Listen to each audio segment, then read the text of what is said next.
Good morning, everybody. Here we are, back live in the studio in North Palm Beach, Florida. That's in North America. We're in a international situation here with our daily, not daily, but our weekly show on how not to get ripped off by a car dealer. Been doing it a long, long time. Audience is growing. We're doing live video as we speak with facebook.com/Earl on Cars. In case you didn't know that, in your radio, you want to see us in living color in the studio here, tune us in. We're in a time that is unusual in the whole history of the auto industry, both retail and wholesale. There's not a week goes by, then there are not some major changes. We're coming out of this COVID, I call it a COVID high. It's been a uniquely prosperous time for car dealers. You'd think, well, with all the shortages, supply chain shortages, what with the microchips and all the other parts that go into a car that are in short supply worldwide, it wouldn't be such a good time for car dealers. But the way it worked is, yes, the cars were cut down on production considerably. There's not nearly as many cars as there normally is. We're operating, well, right now we're operating pretty good. It's around 15,000 annual rate, but we're coming down, and the prices soared to the highest retail prices for automobiles ever in the retail history of automobiles. And now it's coming down, and things are slowly returning to normal. So I hope you're interested in this phenomenon, because opportunities lie ahead for you right now. You're going to be able to buy a car much less.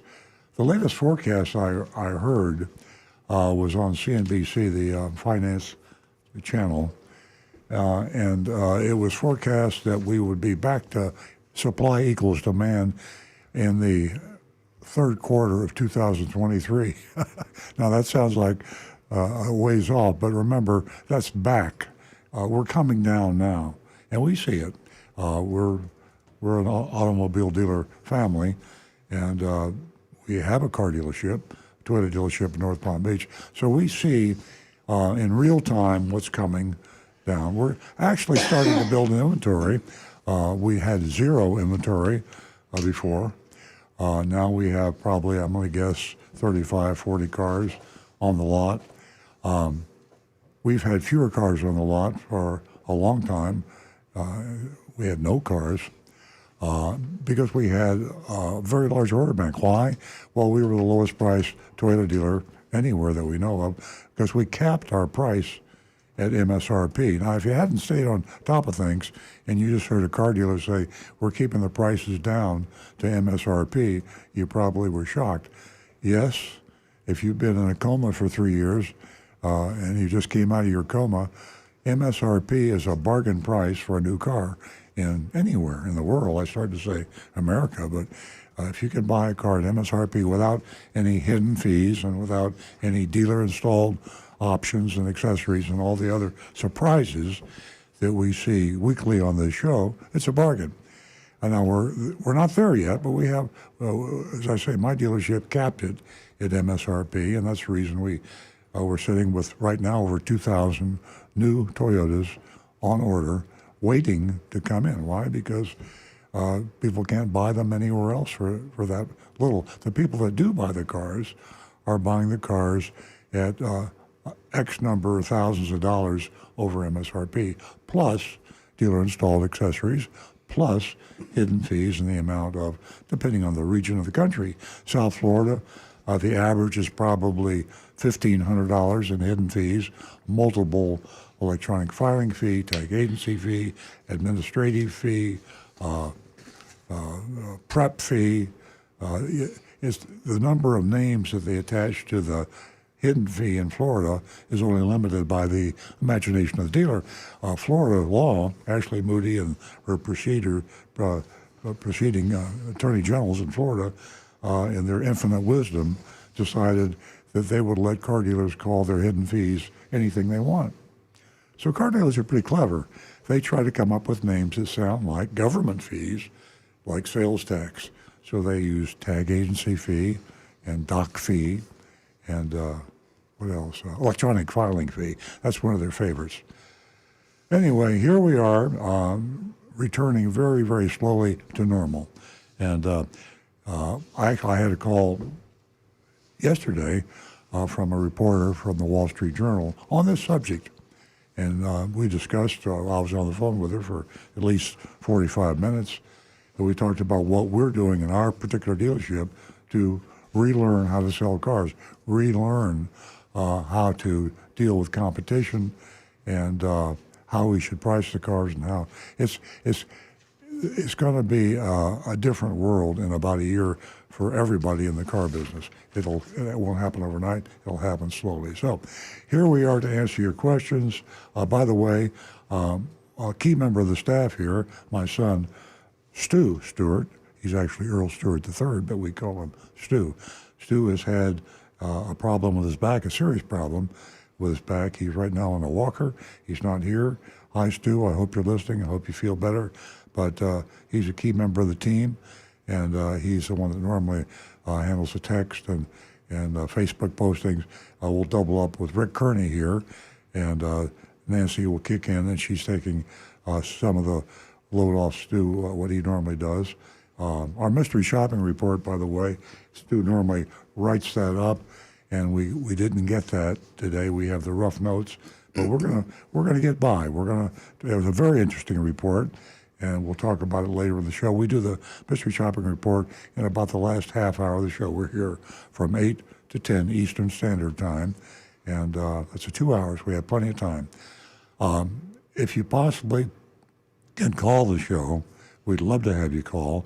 We prioritize callers. We prefer callers. Now, don't you texters and anonymous feedbackers and Facebook posters and YouTube posters, don't take offense. We love you too. Some of our very, very best, smartest people are doing the YouTube or the Facebook. But something about the sound of the phone call, the personality in the voice, the real-time kind of exchange that you can't match. Nancy Stewart, my co-host, sitting to my left here, she has her laptop right in front of her, and when she sees that phone call come in, we have Jeremy in the studio, and Jeremy will tell Nancy that Joe Doe from Paducah, Kentucky is calling, and she knows that. And we stop what we're doing, and we go to the phone calls. If we're on a phone call, we try to move it along if we have to get to the next phone call. So if you will call 877-960-9960, we'd very much appreciate that. We consider your questions and your thoughts and your comments the heart of the show. We can yak you. I'm probably the number one yacker. I love to talk. I love to share my great knowledge with all you folks out there. And but everybody does. That's human nature. We all do that. But we'd rather hear you say, hey, I got a new Honda Accord, and did I pay too much money for it? What is this notary and closing fee that I got charged? Or it smells like Limburger cheese. Is that a serious problem? And if you have a diagnostic problem, who do you call? Rick Kearney. He monitors YouTube. So, you can call on this number. Now, we're probably going to give the number out so much you're going to hate it. If you're going to listen to the whole show, you're probably going to hear this number way too often. I apologize in advance. Here it comes again. 877-960-9960. Please write it down. I know you don't have a question right now. We know that people listen to the show for about 15 minutes and then they tune out. And some people don't listen at all for the first hour or so, and they tune in. So people are coming and going, the ebb and flow. If you're flowing or ebbing, and you write the number down, you don't have time to call now, you'll probably want to call later. 877-960-9960. We have a unique way to reach us. Stu normally monitors this. I will monitor that today. It's an anonymous feedback way to get hold of us. It's a way to talk to us, and we don't know who you are. It's like the anonymous tip line to the police. We don't know who you are. We can't find out who you are. We don't want to find out who you are. So you can say it your way. You can say it the way you want to say it. We will have to censor out four-letter words and other profanities, but we will get the essence of your message across, I promise you. And that anonymous feedback way is a website. It's youranonymousfeedback.com. Youranonymousfeedback.com. And there's the old-fashioned text line. Yep, I prefer text. I know Rick and Jonathan and Nancy and I, we all probably text more than we call, but if you prefer that, that text number is area code 772-497-6530. That's 772-497-6530. So that's where we stand right now. We don't have any calls yet, or Nancy would have thrown a matchstick at me or something. She doesn't smoke. Why did I say matchstick? I don't know. But I'm going to turn the mic over to Nancy because a very critical part of our show are the female listeners. And our job, and Nancy's primary job, is to turn female listeners into female callers, because we know that you look at life a little differently. You look at purchasing a little differently. You look at a lot of things a little differently. You're females. Vive la différence, right? We love the difference, and we respect your purchasing power and your influence on the auto industry. Car dealerships, if they don't think you're very important, are nuts, because half the business comes from you. What do you think about when you buy a car? What do you wish people did differently? Here's your source right now, Nancy Stewart, and you can call her at 877-960-9960, and she's got a super offer. Nancy, hit them with the incredible offer we have for the ladies. Good morning, everyone, and welcome. We're here to inspire and motivate women, and I think that we've done a pretty good job. Ladies, this morning I'd like to offer you $50 for the first two new lady callers. $50 for the first two new lady callers. Just give us a call at 877-960-9960. And also to the ladies that have called and haven't received their check, that was brought to my attention this past week. If you'll give me a call at 561-386-6498, I can get your contact information, or you could give the studio a call and talk to Jeremy in the control room at 877-960-9960. We have a great mystery shopping report to get to, thanks to Agent Lightning. And Agent Lightning, I thank you for, what you did for me this morning. I hope that you're sitting back and enjoying the show. Agent Lightning went out to Audie, Coral Springs, so you want to stay tuned for that. And don't forget, youranonymousfeedback.com. Youranonymousfeedback.com. Text number 772-497-6530. Now back to the recovering cardio. Oh, in case you're tuning in, Stu, good morning to you, and I hope you're feeling a little better this morning. We're thinking of you. Okay, I didn't hear that last part. Do we have a caller? Oh, okay. Oh, you're a mind reader. I am. You're a psychic. We're going to go to the phones where we have Howard calling. Howard is a regular caller from Jupiter. And Rick, we have you on hold, and we'll be right with you. Good morning, Howard. Good morning to you all. I have a question about next year's model. According to what I know, next year's Camry should be different because it's after the 5-year time where the models change. So I want to know what next year's Camry will look like.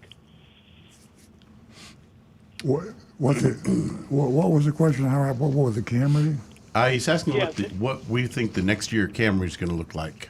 Gosh, when Toyota keeps a secret, they keep it from everybody. And actually, car dealers find out about some of these new developments after the media gets hold of it.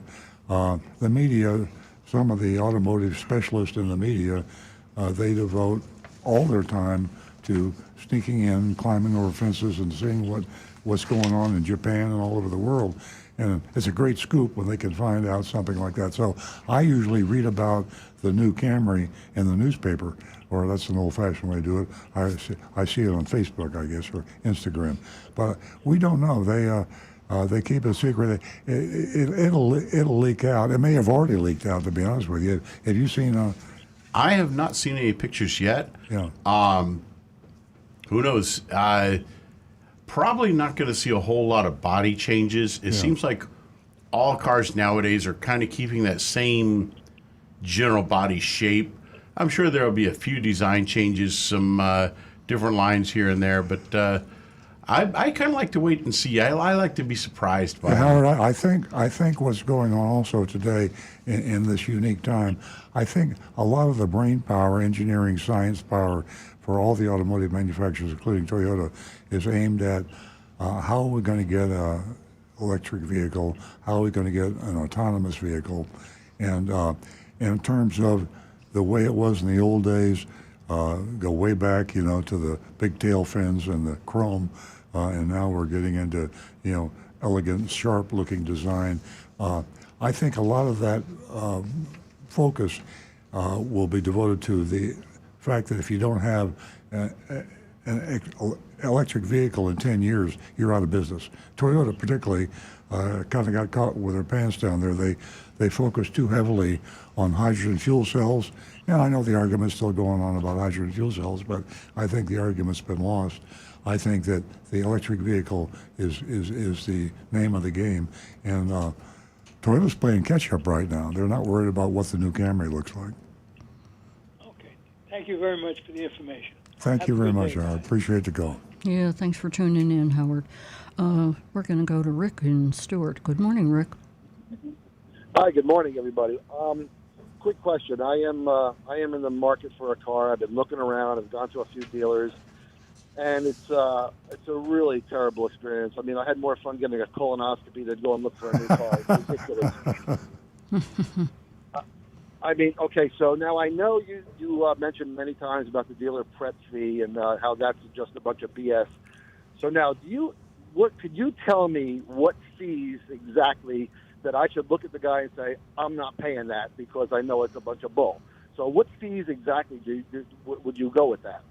Rick, I don't recommend you take that tack because they're trained on this, because a lot of people now are saying that exact same thing.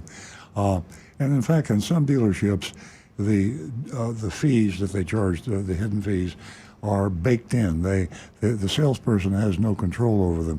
That's pretty much the case in every dealership. Salespeople don't get paid on this, and the dealer, whatever you want to call it, electronic filing fee, tag agency fee, dealer prep fee, that's profit to the dealer. And normally the salespeople get paid 25% of the profit. They don't get paid on the hidden fees. So they don't. If they take that hidden fee off, if they were to do that, which they won't, but if they did, they would be losing 25% of that fee. So if it's a $1,000 fee and they have a 25% commission, by taking that fee off, saved you $1,000, cost them $250.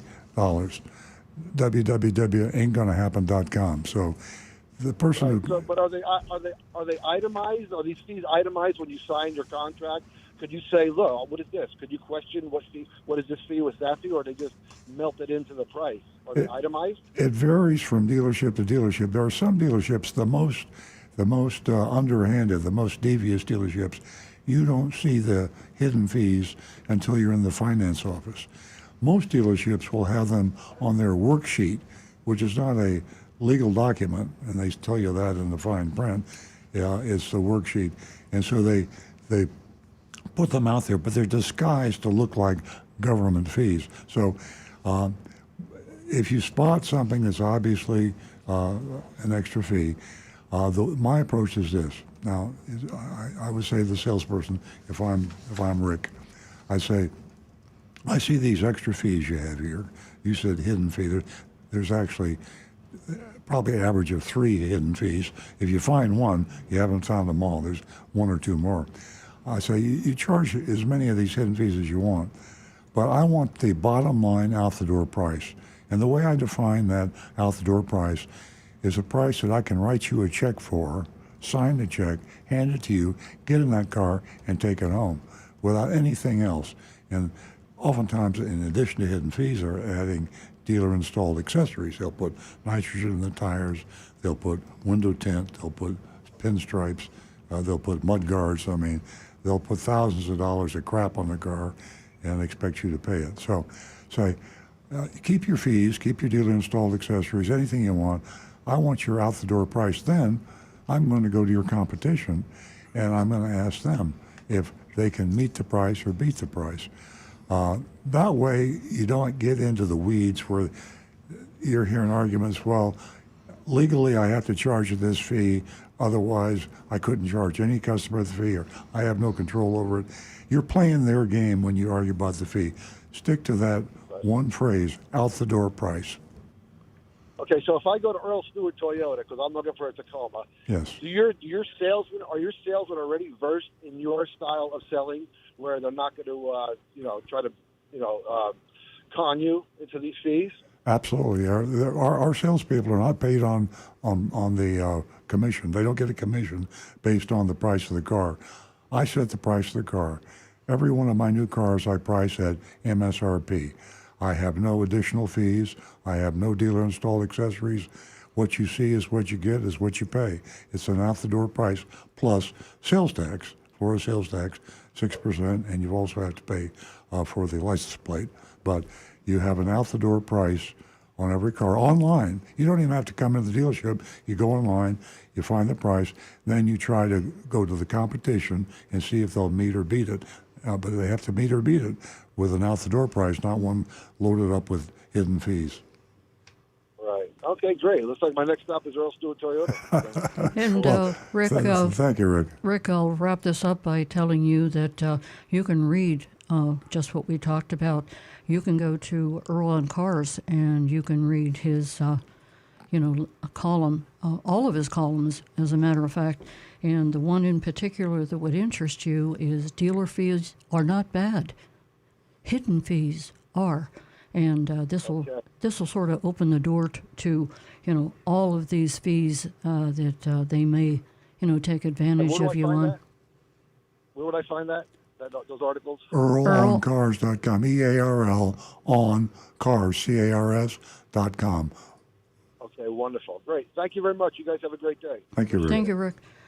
Give us a call toll free at 877-960-9960, or you can text us at 772-497-6530.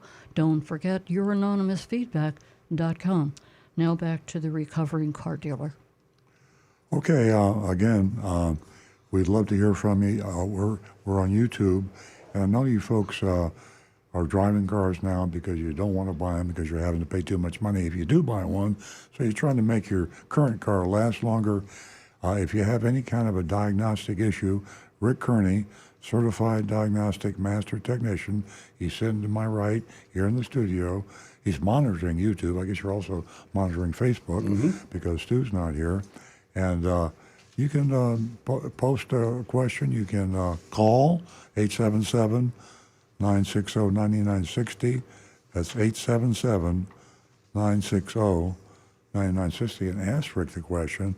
Describe your issue. I know one of the things that Rick talks about is when you have a problem with a car, don't hear a third-party opinion of what's wrong. Say, oh, you need a valve job, or you need to have the transmission overhauled. Or, I mean, if you walk into a car dealership or drive-in and you say, please give me a new transmission, they'll be glad to get you a new transmission.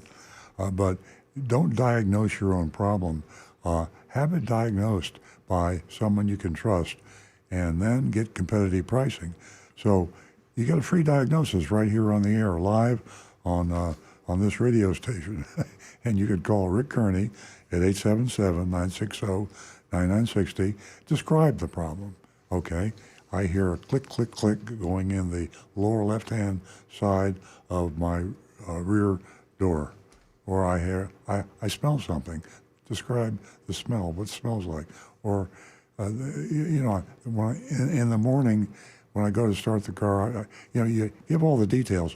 And if you're really high-tech, send an audio clip or a video clip of the issue right to Rick at youtube.com/Earl on Cars. youtube.com/Earl on Cars. Rick Kearney will see that immediately, and he'll answer your post. So you folks out there that like a free diagnosis, please give us a call. Okay, let me talk about something very dear to my heart, because I've talked about it on the show a lot, and I was really surprised to read in the current issue of the Automotive News, Toyota worrying about leasing dropping off considerably, and it has. Toyota typically did about 30% of their business with leasing. Leasing is one of the most talked about subjects on this show. And for years and years and years, and especially during this COVID-induced high that we've had with car dealers, leasing, for a lot of reasons. Now, when you lease a car, you have an option to buy that car when it comes back.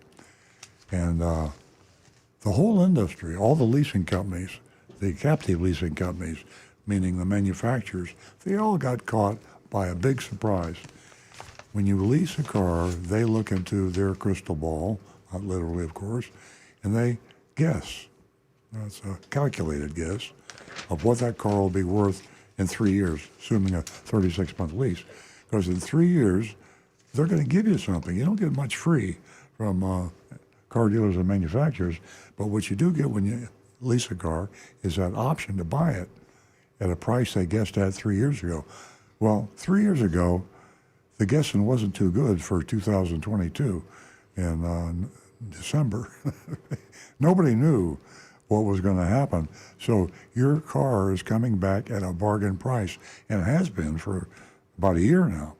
They missed the residual value of your lease. So you can buy your lease car at thousands of dollars below the actual market value. So that's one of the reasons why leasing is in the spotlight right now. A lot of people aren't leasing cars because they're keeping their old cars by extending the lease. And the car leasing companies will grant you an extension, reluctantly in some cases. And some people are just exercising their option to purchase and keeping that nice, new to them, new to you. I mean, it's the lease car, but they exercise the option. So they had a 3-year lease. They got that nice Honda Accord, and they'll keep on driving. And a lot of people are doing that. So the leasing is dropping. The manufacturers love leasing. Why? Because they sell or lease you a car at a much higher percentage if you leased it in the beginning. Think about it. They know who you are, where you are, and they can't get the customer can't get away from the manufacturer or the dealer. So Toyota, Honda, Mazda, General Motors, they got a great chance of selling you or leasing you another car if the first one was leased. If it's not leased, they don't know where you are. You own the car, you're footloose and you're fancy free, you can do whatever you want. They don't have that control over you. The car dealers love leasing because they make an average of about $2,000 more on a lease than they do a purchase. Well, right now, they're making way more than $2,000 if they sell you a car. So it kind of shot leasing down, and now they're trying to build it back up again. So, what is Toyota's leasing percentage right now compared to the 30% that it was? they're down around 10%. And That's a drop. and that's a huge drop. And in different regions of the country, it was more than 30%. There are a lot of Toyota dealers before the COVID crisis, they were leasing 50% of their cars.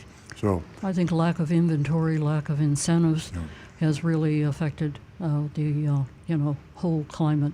well, here's a secret of why leasing is dropping so considerably that this article didn't address. I'm not sure whether they know about it, But if they did know about it, they would deny they knew about it. The article was quoting the head of Toyota in North America, and Chris is his name, and he was giving a lot of reasons why the leasing was dropping. When you lease a car, the leasing company, of course, buys the car and then leases it to you. They own the car, the leasing company. So they are in a sense financing that car. Now, they cap the amount that you can sell the car for or lease the car for to the dealer.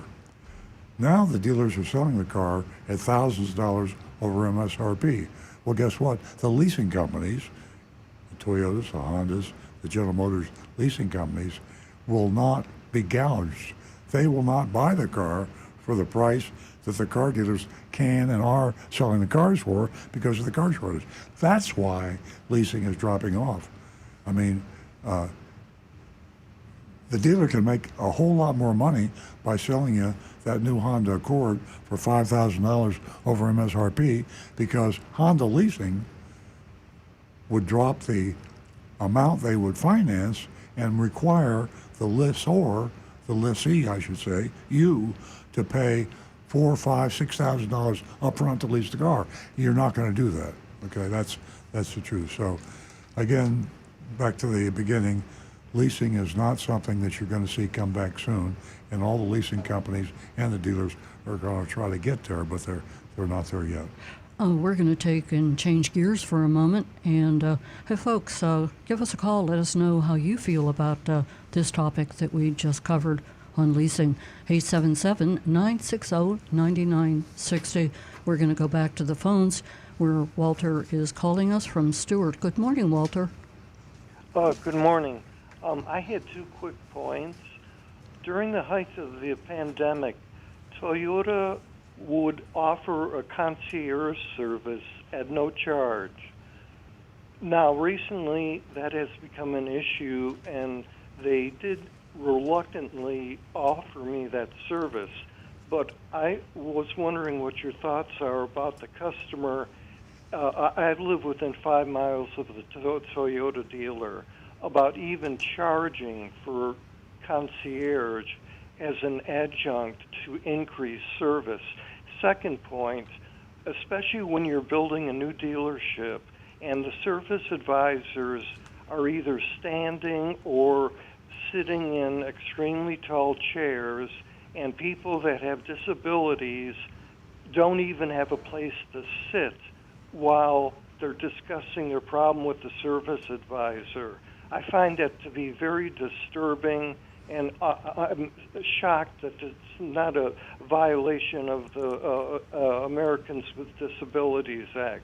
But the first point was about the concierge service, where the dealer would pick your car up, fix it, and return it to your house.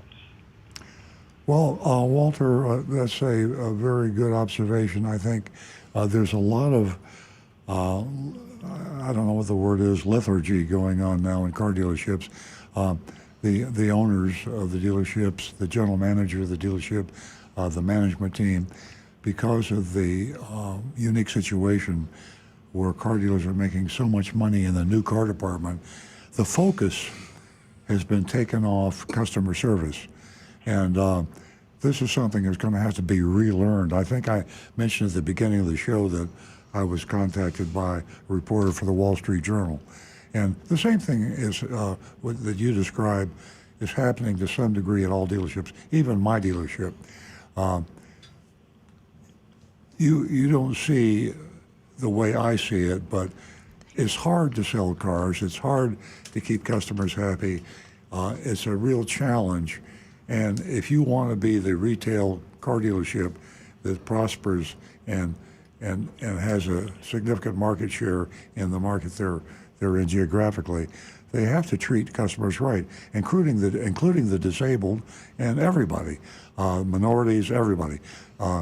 You have to give the customer that comes into your store, same is true with selling iPhones, selling television sets, This is the 21st century way of smart retail. This whole COVID thing has kind of put a stop. We're frozen in time.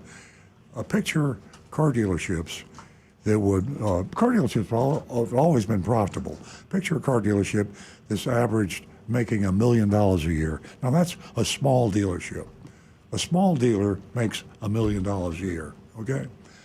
Now this dealer today is making $4 million a year, and he's not working nearly as hard. Now, he doesn't put the pressure on his team and his employees to service the customers and take care of the customers. And I know the main profit is coming from the new car department, but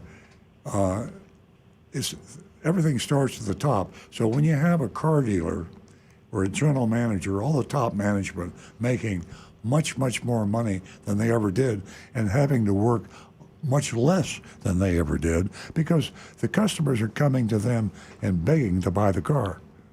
And you accommodate them by selling them a car at thousands of dollars over a sticker.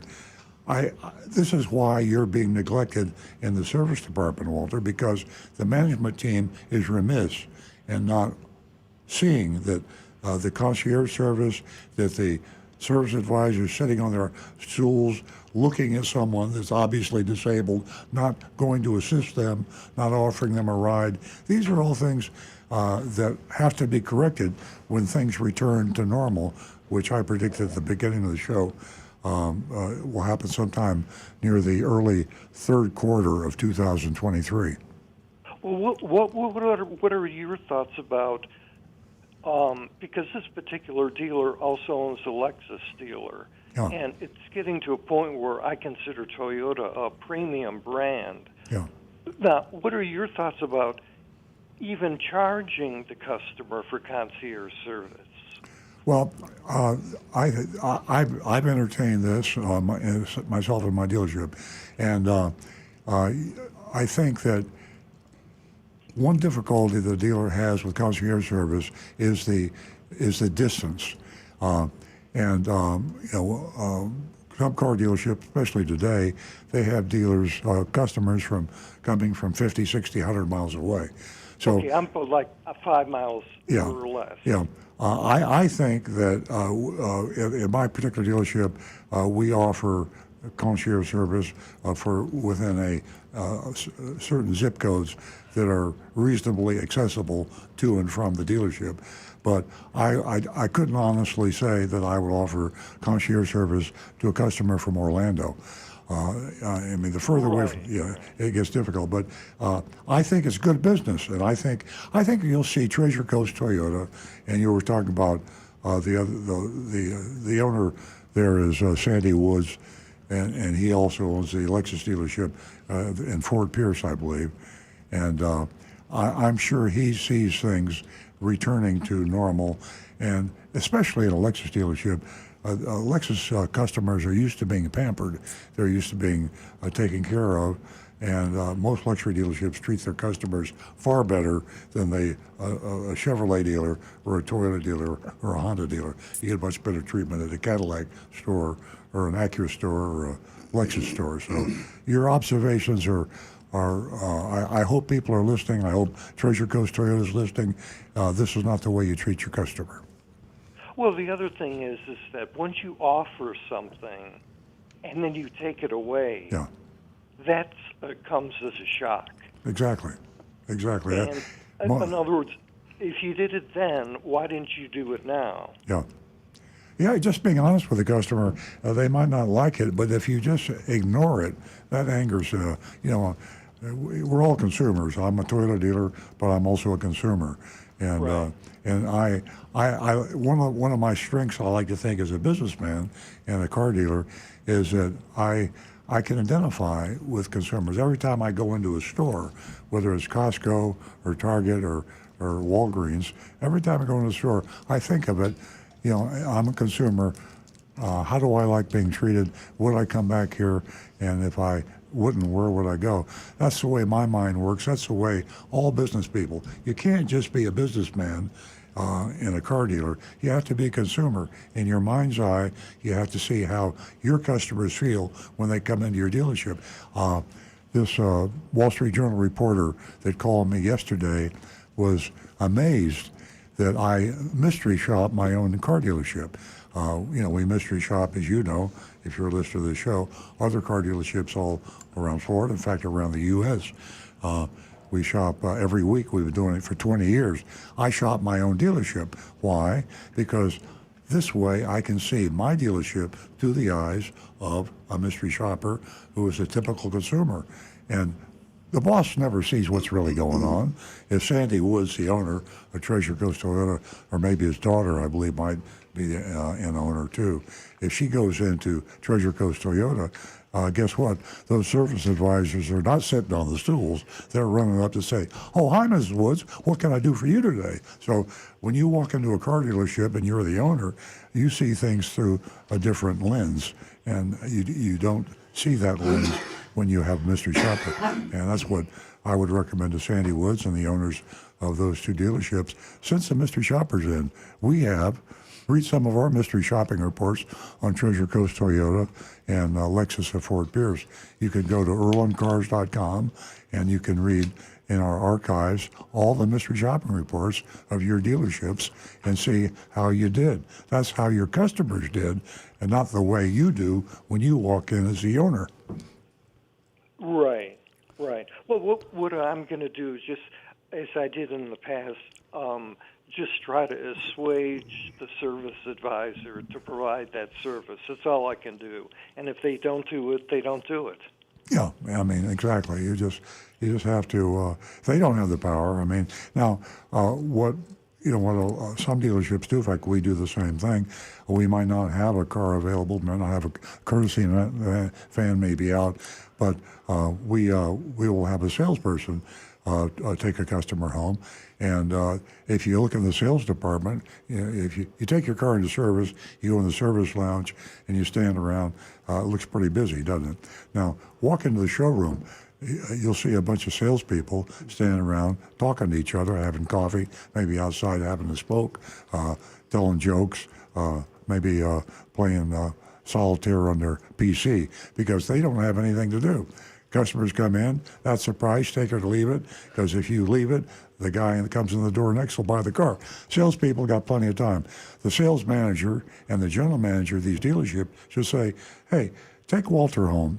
He brought his car in. The courtesy van's not available. We don't have the concierge service available anymore. Please take him home, and then we'll call him, and you can come pick him up and bring him back in." Because salespeople have plenty of time on their hands, and they have a car to drive.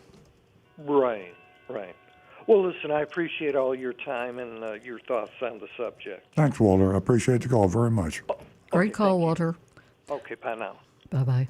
Ladies and gentlemen, that number is 877-960-9960. You can give us a call.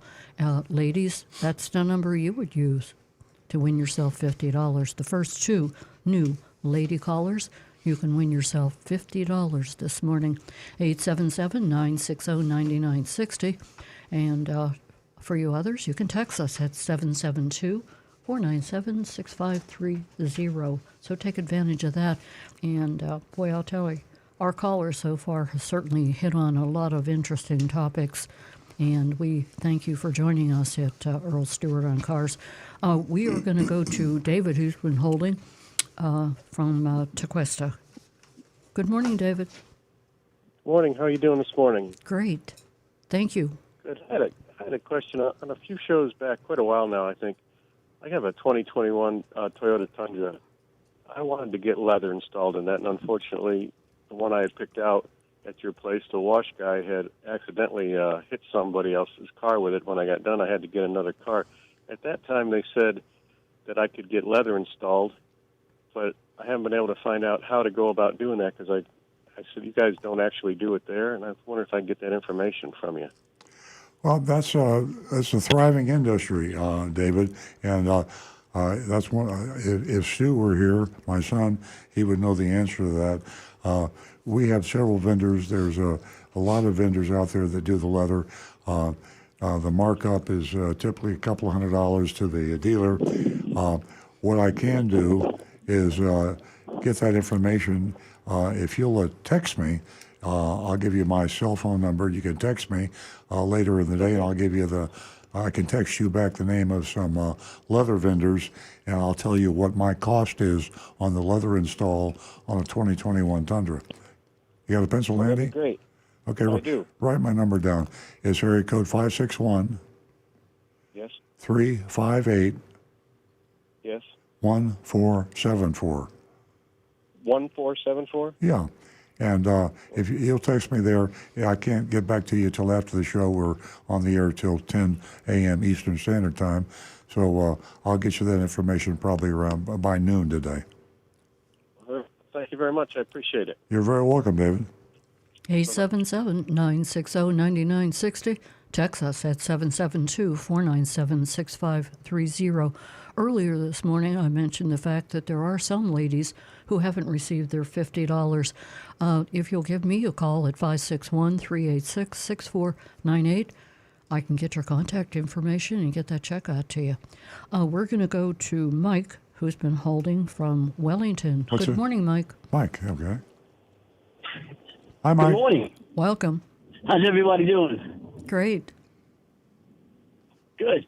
Earl, I had a question about a Corolla SE. My son has to get a new car. Well, he doesn't have to get a new car, but he has to get a car. He has to turn in his lease in the next few weeks. And, of course, we were talking about Toyotas because I've been listening to you guys for years. And I'm pushing him toward Earl Stewart.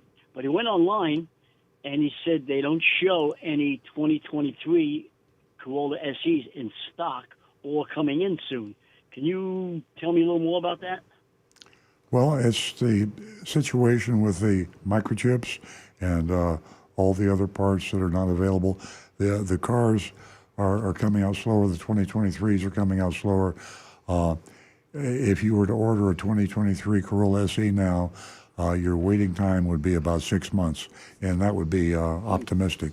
I'm lowering it to only 6 months because we're starting to see more and more parts availability, and it was forecast earlier in the show that we'd be back to pretty much normal by early in the third quarter of 2023. If that's the car he must have and no other car will do, then he should order the car and put his name on the list. If he changes his mind, then he can change his mind anytime.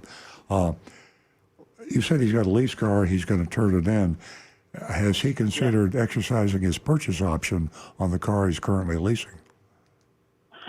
Well, yeah, that's a long story, but we did try that, and they wanted such a ridiculous amount of money for the car. We just got up and walked out. Okay.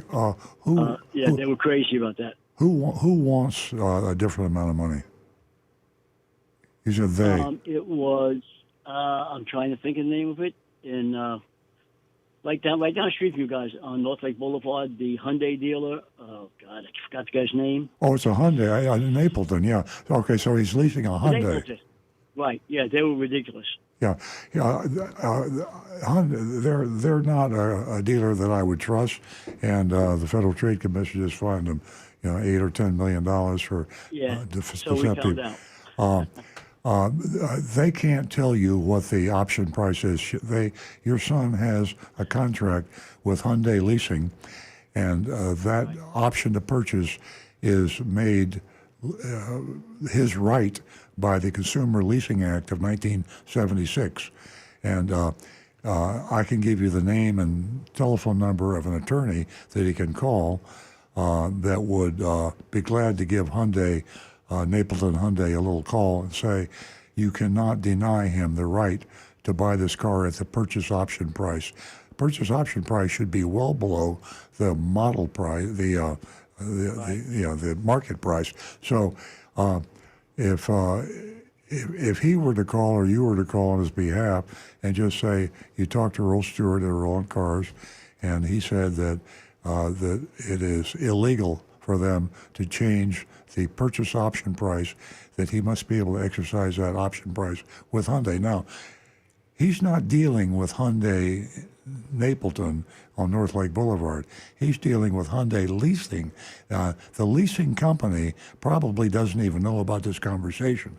It might actually be easier for him to call Hyundai Leasing, not Napleton, but on his lease contract there'd be a number, call Hyundai Leasing, and say you want to exercise the purchase option price.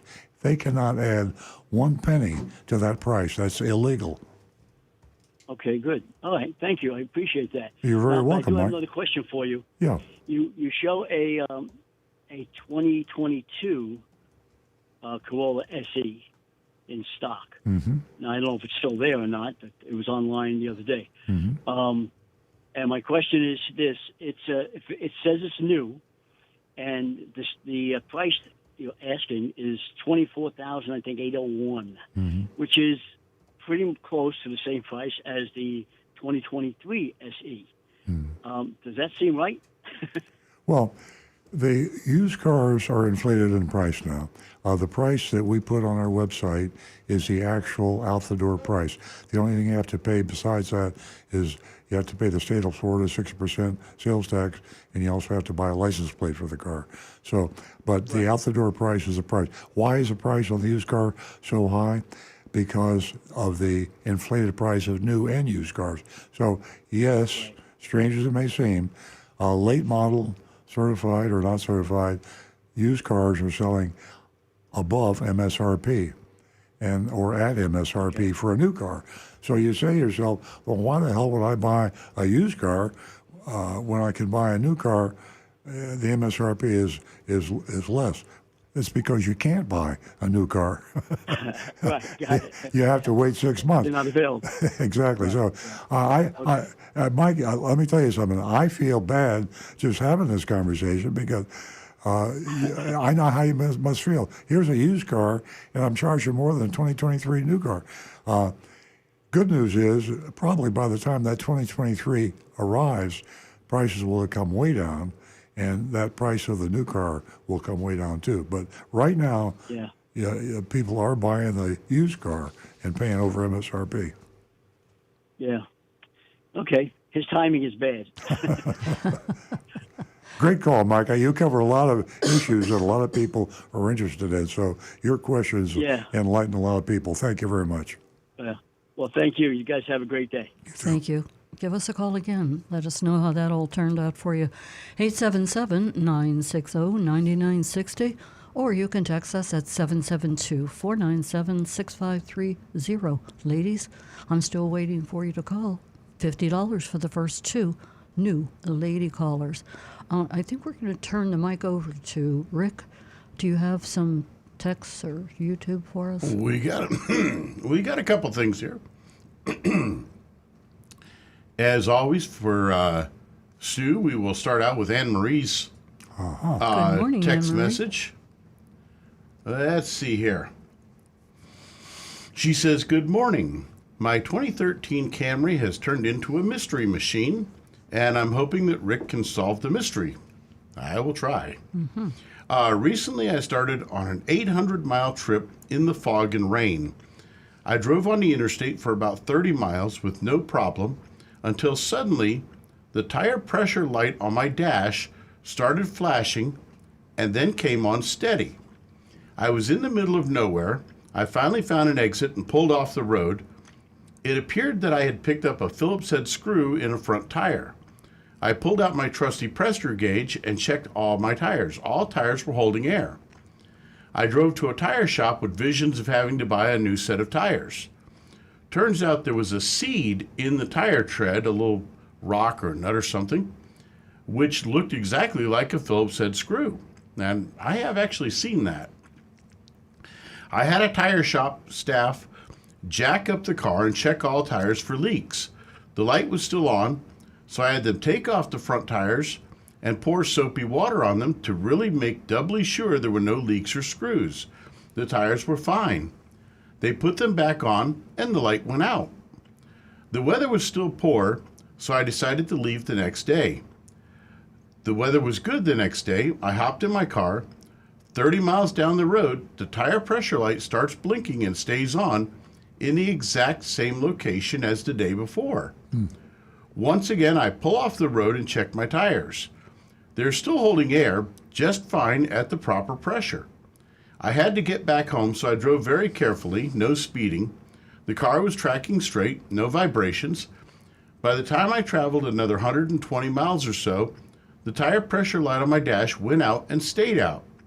I made the rest of the 800-mile trip without incident. Therefore, I suspect my tires were not the problem. My questions are, what's up with the tire pressure light, the idiot light, on the dash? Could it be a bad sensor? How much does a sensor replace, or how much does it cost to replace a sensor if that is the problem? And the last one, it didn't apply this time, but why don't tires indicate which tire is soft, like Acura's do, when one tire is low on air? Or do the newer Toyotas indicate which tire is soft? Well, I'm going to start with that last one first. And for about the last 2 to 3 years, just about every Toyota with tire, all of them have tire pressure sensors now. And all the newer ones, they have a spot on the dash that will show you which sensor is in what tire and which tire is going low on air.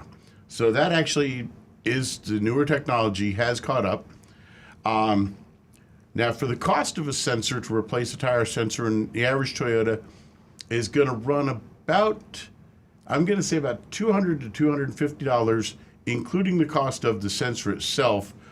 If it were to die, say the battery went bad, or the sensor got broken, or just it finally died.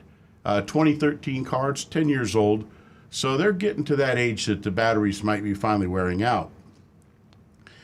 Now, the interesting part is the fact that the tire light came on and was blinking and then went solid means that the computer saw a loss of one of those sensors. It couldn't read one of the sensors.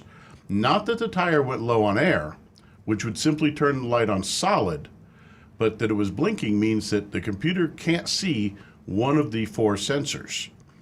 Most likely, in what we experience. Let me jump in there. I mean, it's great that obviously you know this, you're a certified diagnostic master technician. Why would they do that to a customer? I mean, that's a signal to a technician. What about a woman driving on an 800-mile trip in the fog and the rain, and she's got these flashing lights going on, has no idea what they are. Only way to find out is to drive them to a dealership and get someone like you. Why do they do that to the customer? That's a rhetorical question, but I'm just saying. Toyota, shame on you, and I'm a Toyota dealer, and I don't care. I'm telling you, you're as stupid as the other manufacturers that don't think about the customer. Well, they don't think about the customer in a lot of ways on it. Anne Marie is very smart. She's the smartest woman I know, except for Nancy. Had to get that in. And she would remain cool under almost any circumstances. There are a lot of people, men and women, that would just said, I'm gonna find a hotel. Yeah, they're in a panic. I'm gonna abort my trip. I'm gonna call somebody. I mean, it would have ruined your trip. So again, I know I went on and on about that, but I put myself in Anne Marie's shoes, and it's just a shame that happened. Yep. So. Now, the interesting thing is, though, that it occurred in two times, as she says, in the exact same spot, but now the light has gone out and is staying out.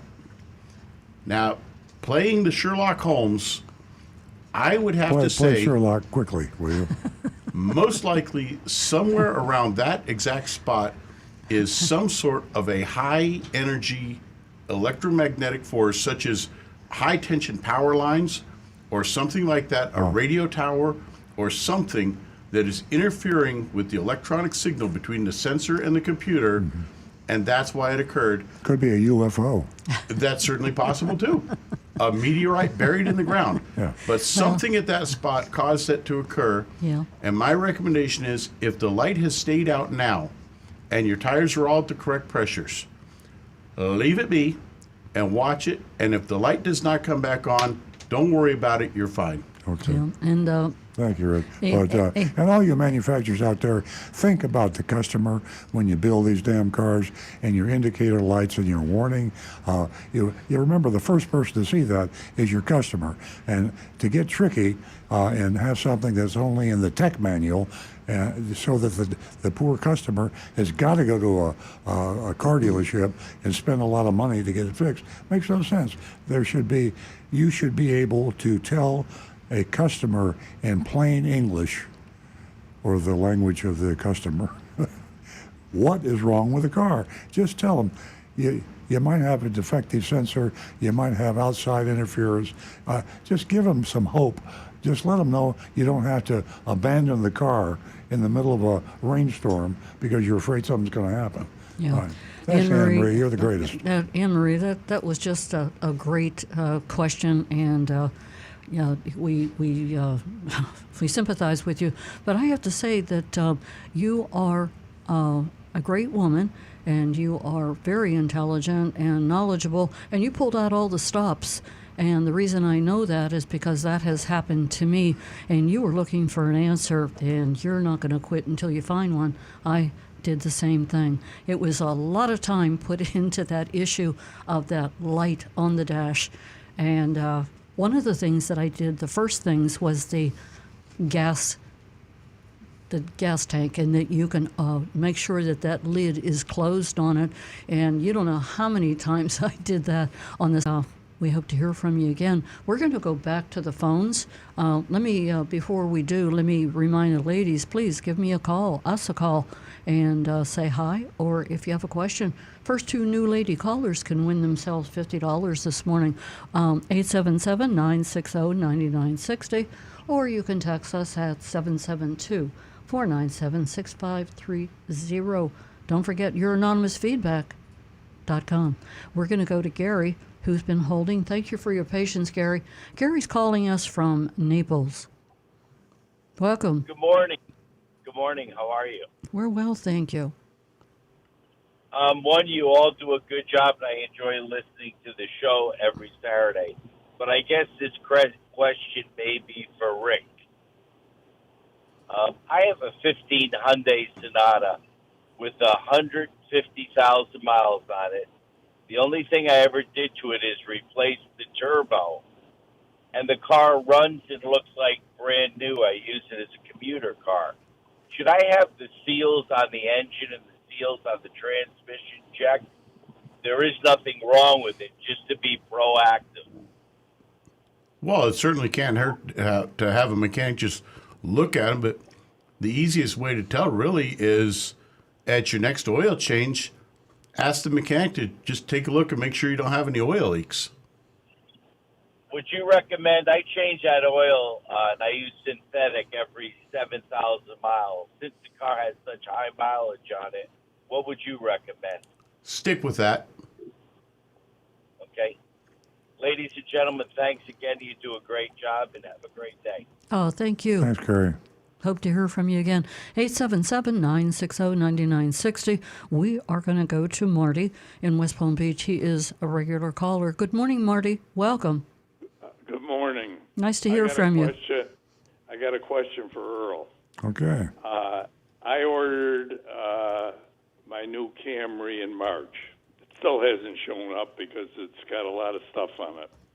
But in March when I ordered it, the Kelley Blue Book on my used car was worth $4,000 or $5,000 more than it's showing now. So now, at that point in March, it was a good deal. Even though you were charging sticker, what they would give me for my used car was a good deal. Now, bottom line, it's not a good deal. So, would you suggest if this car ever comes in? So far, March to December, it hasn't shown up yet. Maybe it won't show up till 24. But would you wait if the car comes in? Marty, I would double check that number. We don't use Kelley Blue Book. Most dealers don't use that. It's kind of a consumer thing. Kelley Blue Book has pretty much gone directly to the consumer digitally, and car dealers use, there's a company called V Auto that the Mannheim auction, real time. We can go online and more accurately determine the value of a used car than ever before. NADA used to be something else that dealers use, but they don't. So look up. Well, you can either call your salesman or me or somebody at the dealership and say, give me the V Auto value for my trade-in, and they can also give you the Mannheim value. And then if it looks like your car for some reason has come down precipitously, we can talk about that. It doesn't make sense to me that the value of your car would have dropped that much. So I think it's an error with Kelley Blue Book. Okay. Yeah. First of all, excuse me, since the new car hasn't come in yet, I really have no reason to check it out until it comes. Well, really, that's true. I mean, it's either way. I mean, we don't when we take an order on a car, we don't freeze the buyer in. We don't take a deposit and say you bought a car, and then 6 months later you found the car for far less money at the competition, or you could sell your trade-in for far more than we allow you. If you want, anytime you want out of the deal with us, you're out of the deal. You know that. In fact, yes. You can get out of the deal for 7 days after you buy the car and drive it. So yeah, we don't hold anybody's feet to the fire when we sell a car, and things are so volatile today. You can't commit to a price on the car you buy or a price to the trade-in, and 6 months down the line, no one has that crystal ball. Okay. My other question for you, if you still can answer, do you think when this thing gets back to normal, which is, you said, probably near the end of 23, do you think car dealers are going to go back to all the discounts and everything? Yeah, I've given up figuring out. I've talked earlier in the show I saw on CNBC. Are you familiar with a reporter by the name of Phil LeBeau? He's an automotive expert reporter, one of the best I know, and he's regularly on CNBC.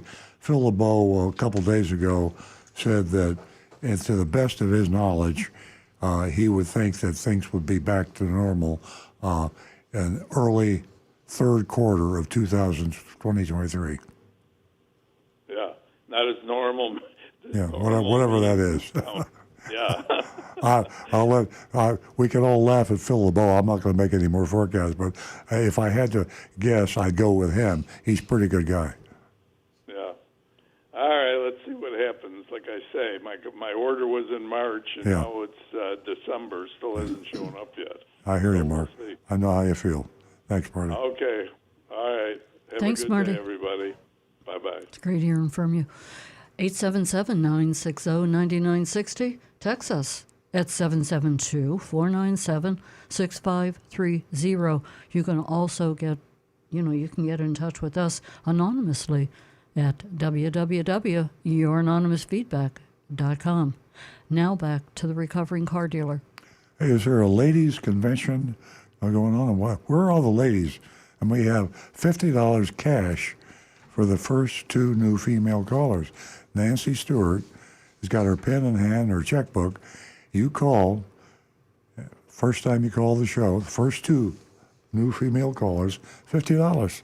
I mean, how can you turn that down? We haven't had a new female caller. So 877-960-9960, 877-960-9960. I know you ladies are out there, and normally we have a whole bunch of lady callers. So please call 877-960-9960. Yeah, well, it is that time of year, and ladies, we do it all, right? You may be out there taking care of your family. Excuse me. Here's a, kind of it seems like a joke, but it is about your favorite topic, leaf blowers. Now, I was asked if it was okay to use a leaf blower in the interior of your vehicle. Notice how I said your interior, because we all know what a leaf blower does. It just blows everything everywhere. It doesn't pick it up.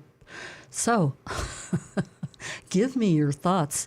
I went ahead and researched this and found out that Consumer Report was out there giving advice about leaf blowers. So there has been quite a few consumers that have asked about it.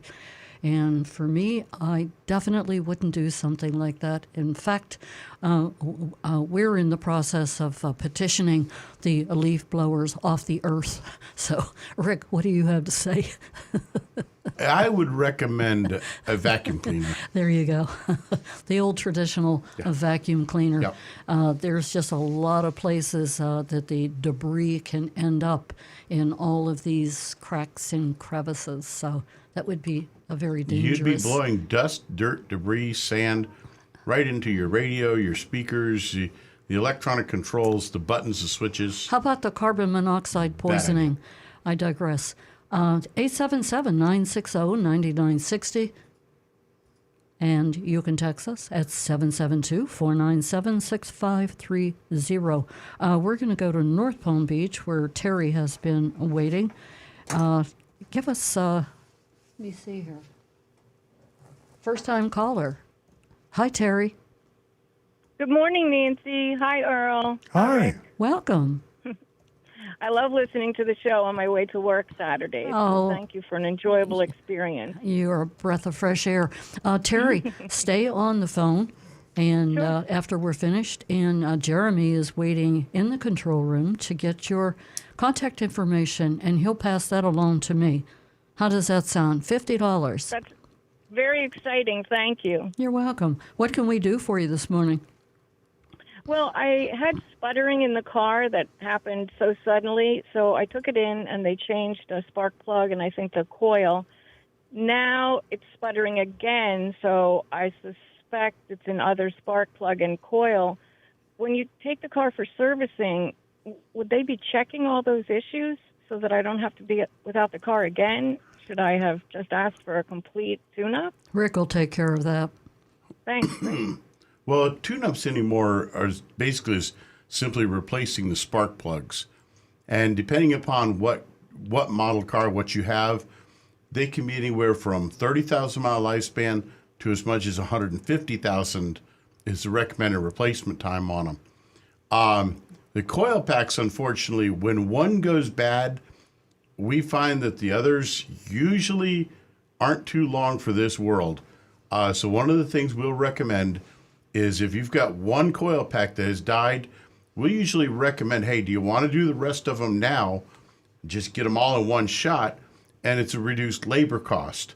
Due to the cost of it, though, a lot of folks prefer to do just one at a time.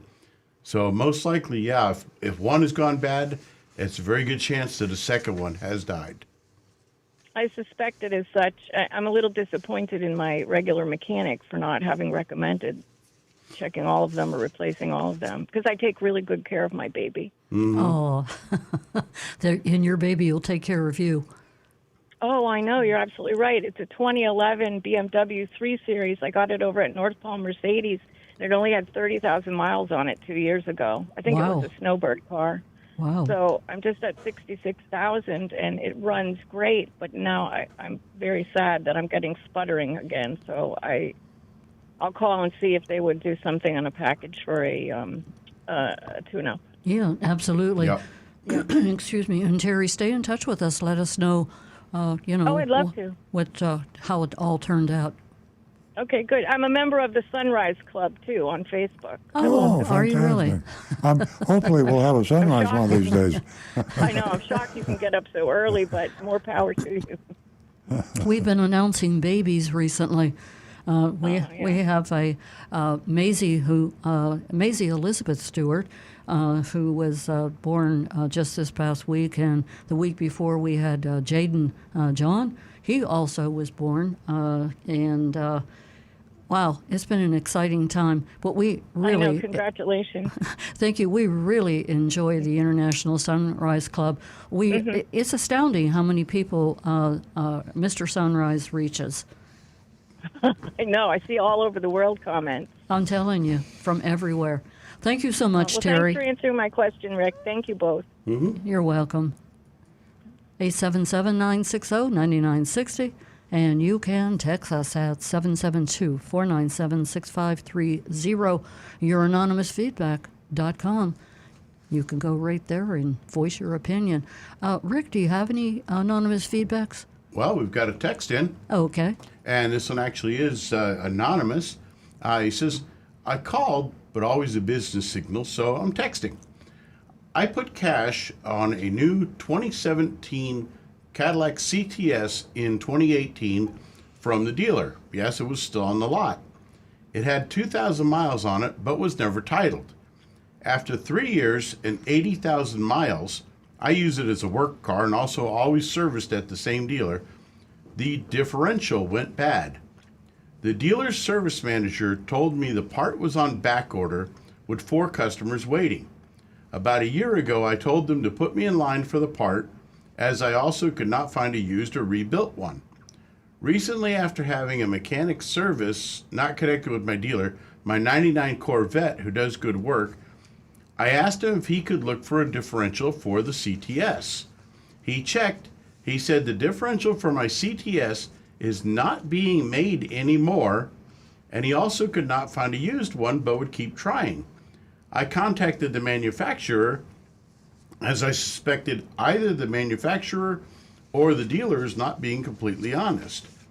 My question is, does the manufacturer have to keep the parts for new cars in production for any particular number of years, and are they stringing me along until the required time to produce expires, and do I have any remedy available to me? I believe it's 10 years, isn't it? That's what I've always been told, is that for any model of car, new parts must be made available by the manufacturer, by your dealer, for a minimum of 10 years from the date that car was made. Let me say this, too. I think you're right. You're being misled. You can find a part for almost any car, any time. It's just you have to be persistent. You can go online. I would put year and make model of my CTS on. I would say the part, the differential, be as specific as you can, and you want a remanufactured or a used part. And provide the VIN as well. Yeah, if you got that can narrow it down quite well. The VIN will be perfect because that tells it all, and you will have so many parts. I promise you, you won't know where to start. You want to look at guarantees and prices and Google ratings, and then you can go from there. But you will find that differential. Go online, and as Rick said, put the VIN number in, and you'll be covered up with remanufactured and used differentials. Now, depending on it, if it is a very uncommon or rare part, getting it from the dealership, from their supply of new original equipment manufactured parts, it may be on back order for a little while. There's been a real issue with supply chain on parts lately, but I'm sure someone somewhere out there has a differential available for that car. Oh, sure. Call several dealers and check with call a larger dealer and check with the parts department. It'd be easy to do. But someone's misleading you. You need to find a new guy to help you with this. Absolutely. Still Okay. going? Okay. Got this one came in. Hi, Rick. Obviously, is Jay here knew that, I'm kind of helping out here a little today. I have a 2004 Corolla with 216,000 miles on it that recently developed an intermittent check engine light for code PO420. Was this code a common issue on the 03 and 04 Corollas? I've changed the oil every 4,000 miles. The car does not burn oil. Every repair shop I've taken the car to suggested that I need to replace the catalytic converter. Oh, boy. An OEM converter with install would cost about $2,500. What do you suggest?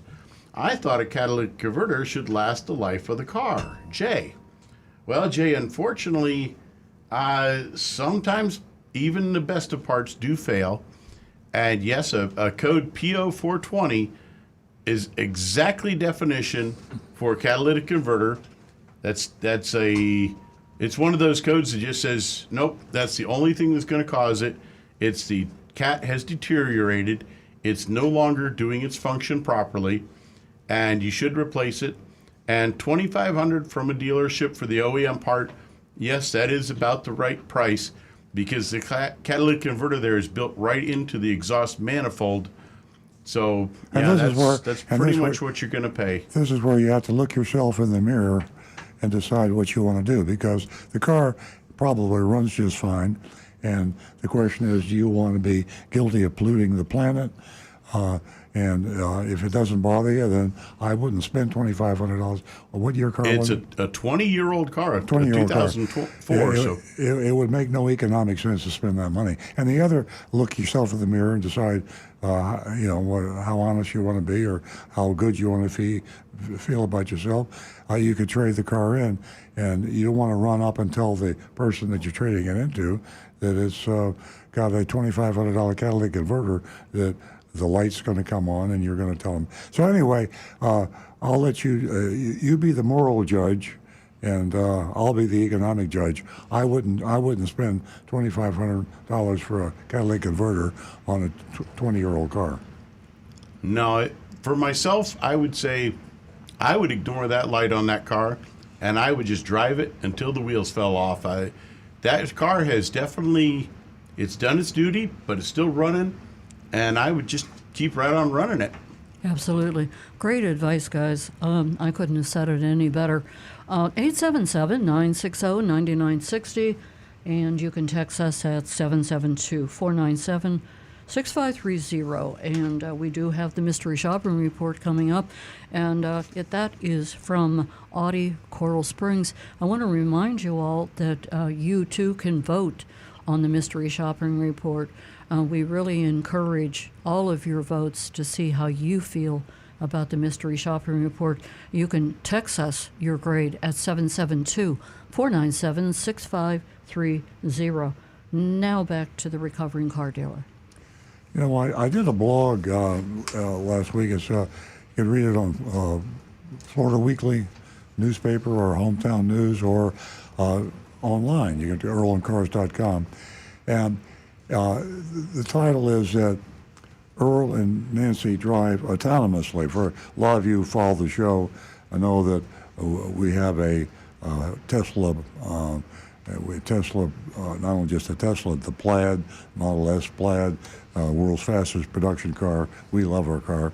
And it's a fun car. It's very high tech. And we've been trying for a long time to qualify to drive autonomously. And we had a scorecard. The car measures every move we make, our turns, our stops, our fast, following too close. And you have to have, you had to have a score of 100 for a period of 30 days to have your fully autonomous software turned on. The software is already in the Tesla Plaid, and they had to flip a switch to activate that software. Well, we never did make it. But last Saturday morning before coming to the show, I got it was like a Christmas card or a birthday card. Ooh, they've turned on our software. And so for the past week, Nancy and I have been driving autonomously. And it has been a life-changing experience for both of us. It is not at all what we expected. I'm still in shock and awe, both. Nancy's more in shock and less awe. I'm more awe and less shock, but we both share some of each. Yeah. But this car, let me summarize it first of all by saying that no, the Tesla self-driving, TSD, Tesla self-driving is not fully autonomous the way we want full autonomy to be. The car has, how do I say, it has a mind of its own, drives differently, and it has put us in some scary situations. Occasionally, like going through heavy construction, we call her Miss Nancy. You have a Tesla on your software when you're setting your Tesla up to name the car. So we named the car Miss Nancy, And so we'll refer to the Tesla plant as Miss Nancy. When Miss Nancy comes into a high construction area with a bunch of cones, small cones, big cones, and then they painted out the lines on the road and they painted in new lines, and it's total chaos, confusion.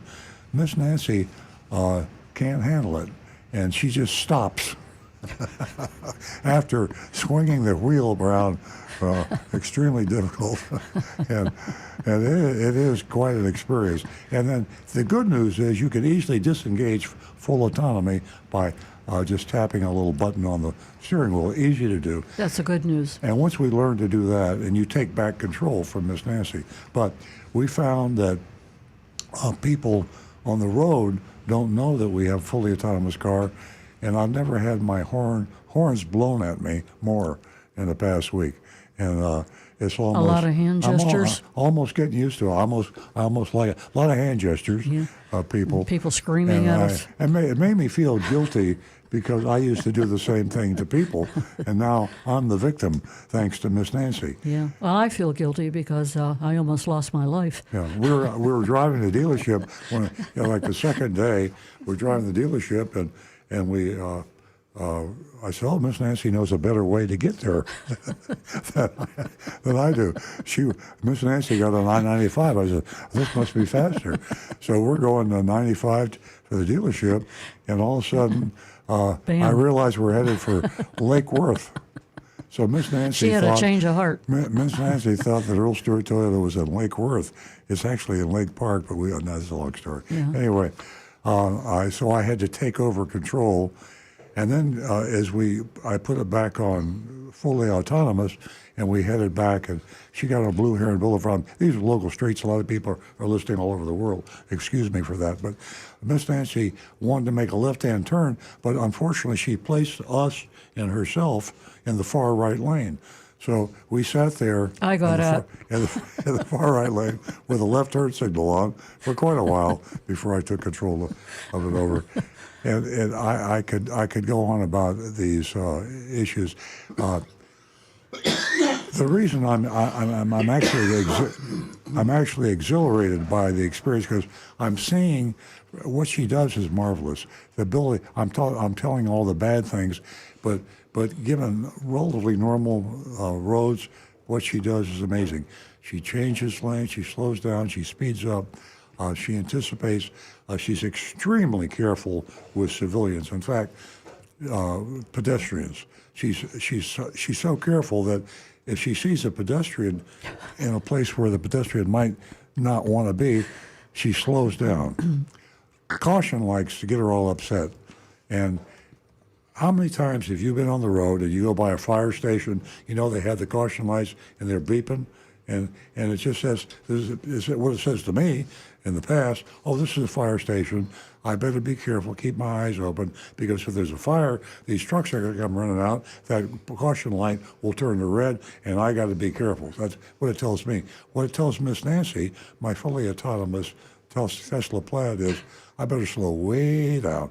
So she slows way down. We could be at a 45, 50 mile an hour zone. You got cars behind you, and the horns start blowing again. So that's where we are with the fully autonomous car. After that last ride, we took her home, and she's in timeout. Yeah, I promised Nancy until that this morning. I promised the real Nancy that I would not use fully autonomous without her permission, because it's rough.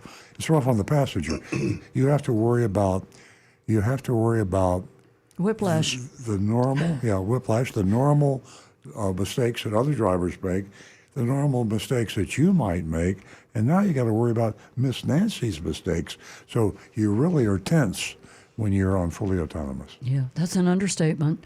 In that cabin, there's a lot of intense and a lot of profanity, and but that's another show. We'll get to that later. We're going to go to Port St. Lucie, where we have a caller. Good morning and welcome. Hey, good morning to you. Good morning. What's your name? My name is Harvey. Oh, good morning, Harvey.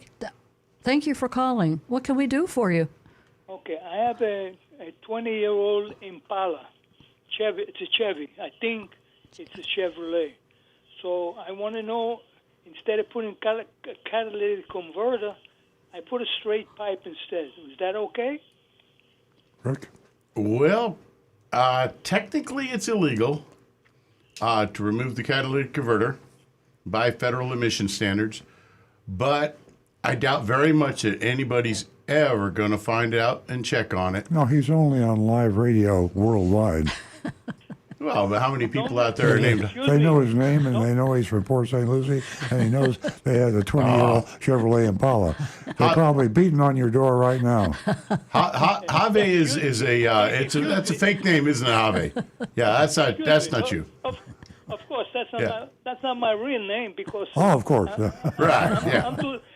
Listen, I escaped from Cuba, so I know a lot about my identity. Yeah. Okay. Yeah. I like that. No, but my question, if I went to New York to live, that would be a problem because there's inspection there. Yep. But Florida, no inspection. Now, if I went to New York to live, and they check the emissions, what would happen with a straight pipe? Yeah, they would not pass your car. They probably give you a week to get it fixed, and then they would know where you live, and they'd come and get you if you don't do it.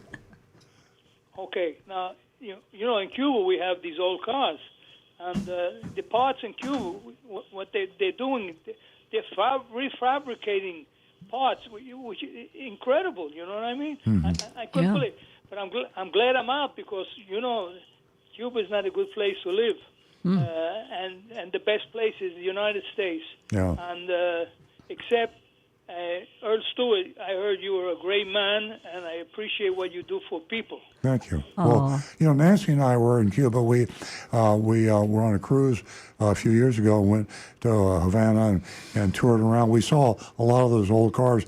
It's worth the trip just to see those cars because, you know, I was born in 1940 and in the 50s I grew up pretty much, and that was a lot of my car experiences. My first car was a 1951 Pontiac, and I see all those cars in Havana and other parts of Cuba.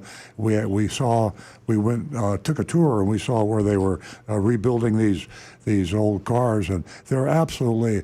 I mean, I get emotional thinking about it. I took so many pictures that you wouldn't believe it. But yeah, we loved it. It was interesting to see these we families. loved our visit. I know it's not a good place to live, but we love visiting there. The families that had these body shops that that was inherited or handed down, and they really did a great job on these vehicles. It was an amazing tour. Yeah. Excuse me, Ricardo. You have a guy named Ricardo, right? Ricky? That's me. Yeah, Ricky. Ricardo, yes, a question.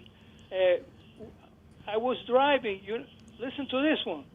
My car was a 1951 Dodge Wayfarer. Oh boy! With fluid drive. Transmission you could shift or you could put in drive, but very slow when you put in drive. You could put in second and go fast. There was no first. So have you any idea about this kind of car with fluid drive? I've heard of them. I've never seen one. I've never driven one, but I have heard of them. And we didn't have a oil filter. We changed oil every 1,000 miles. Yeah. So no oil filter. Incredible. And the car we I had had on it. Now we're talking about some old cars. I got to ask Rick this question, and you'd be interested too. When I was a kid, a lot of cars are stick shifts. Everybody drove stick shifts, and there was something called a speed shift. And you say to your friend, "Do you know how to speed shift?"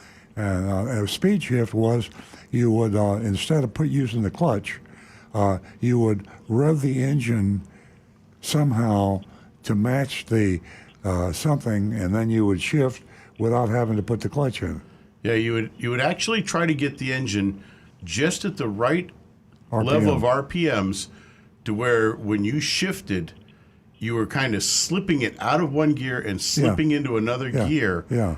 But you had to have your RPMs just right and to if you do didn't, that. it really made a lot of noise. Oh, if you didn't, you were grinding those gears because the transmissions didn't have synchronizers even. Yeah. So, I mean, you were literally trying to disengage one set of metal gears and engage another set super fast without ever touching the clutch. Yeah. And, oh, man, if you did it right, it was slick and smooth. But if you did it wrong, everybody for blocks around knew, because they could hear it, and they might see it when your transmission blew apart and all those pieces of metal went all over the road. So, yeah, that was... Happy days. Yeah, you know, my car, when you go in the first gear, slow down, and you have to stop. But if you know how to do that, you don't have to stop. You match the whatever you do with the clutch, and I was able to pick up from first gear without stopping the car. Wow. I'm doing exactly what you say. Oh, yep. Okay, and thank you very much for your call, for my call. I don't know what I'm saying. Well, My thank English you. is terrible. Thanks for the nice compliment, by the way. Appreciate it. Thank you, Javi. Yeah. Okay, And very good. Thank you. Have give a us good a day. call again, Mr. Anonymous. Okay, folks, we're going to get to the mystery shopping report, I believe. Everybody in agreement? Yeah, let me do this quickly. If any folks out there with the Teslas, we talked about the autonomy and the Tesla self-driving. I'm curious. Maybe if I get through with the mystery shopping report before 10 o'clock, I'd like to hear from any Tesla owners that are on autonomous and their experience, because this is really one of the most interesting things that Nancy and I have ever done. I mean, we were laughing about it, talking about, it isn't as good as we expected, but it's a miracle. I mean, in a lot of ways, it's a miracle of what it's just a thrill to do this. It's not practical. It's not practical like we hoped it would be, but it's fun. It's the future has arrived now. So if any of you Tesla people who are on autonomous, if we have time at the end of the show, I'd love to hear from you. Yeah, we'd love to hear from you at 877-960-9960. And at the end of the day, I'll tell you, there's a lot of good news. We really enjoy the AI adventure, I'll call it. But we'd love to hear from you and your stories. Again, that number is 877-960-9960. Rick? By the way, Earl, Kirk in West by God, Virginia, he's not letting you off the hook on this. He says the new book should be available soon, right? He says he's looking for Christmas gifts that he can send out. So, Yeah. Well, thank you. And just to be fair to me, Nancy is involved in this too, because she's doing the forward, and she's got to call our ghostwriter and John Van Zyl, and we got to get this thing wrapped up. So thanks for the reminder.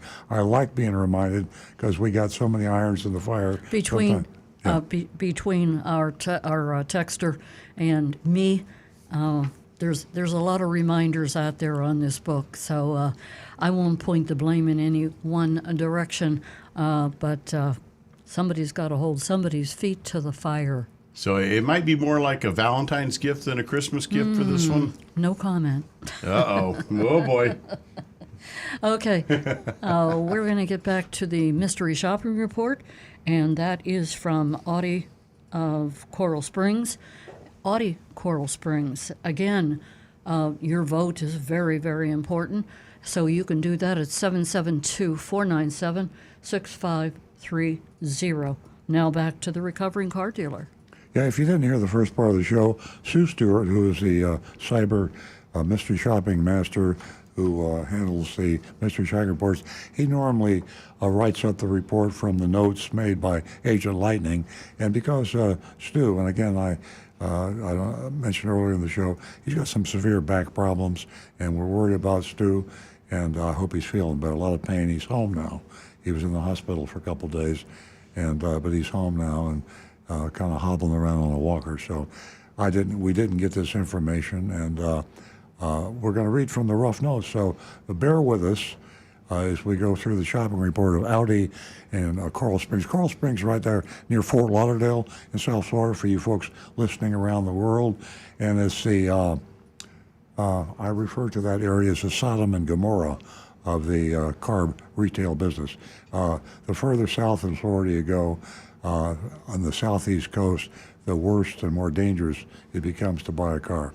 Okay, before you get started, I'm going to give a shout out to our mystery shopper and Agent Lightning. Thank you for reaching out this morning and saving the day at the wee hours of the morning. You went above and beyond. Thank you.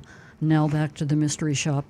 So Audi Coral Springs, Fort Lauderdale, for all intents and purposes, was recently bought by the Lithia Auto Group. Now, usually we think auto groups, we think Auto Nation, and that's big. That's what we hear. But the Lithia Auto Group is actually larger than Auto Nation now, and that happened earlier in the COVID issue pandemic with the frenzy of buying car dealerships. Car dealerships, everybody's buying car dealerships. They're making so damn much money, everybody wants one. And the public groups buying them up, and Lithia, Lithia, bought so many of them, they're higher on the ranking now. They probably got close to 300 dealerships. And one of them they bought was the Audi of Coral Springs. I used to know the former owner, and he sold out. And again, these are notes, although Agent Lightning does a good job. I'll read pretty much the way she wrote it down and editorialize a little bit if I can figure out how to do it. Okay, I'm speaking in the first person as if I were Agent Lightning. And here I go. James greeted me as soon as I walked in the door. I let him know that I was a little taken back by markups on the cars I saw out front and almost didn't come inside. He said, well, that's a starting point for New Yorkers. You're a New Yorker, aren't you? A little humor there, I guess. I laughed and said, no. James asked me how soon I plan on buying, and I said, as soon as possible, but not with a markup. He then asked which car I was looking at. I said I wasn't sure, maybe he would help me. This would be my first Audi. He showed me the A3, the 4 and the 5, and all were in a line on the showroom floor, and said, and he suggested he and his wife both drive, told me that he and his wife both drive an Audi 4, A4. He thinks I'll really like it. I said, perfect, show me what you have available. He asked me to follow him outside, and we could take the golf cart. Once outside, couldn't find the golf cart.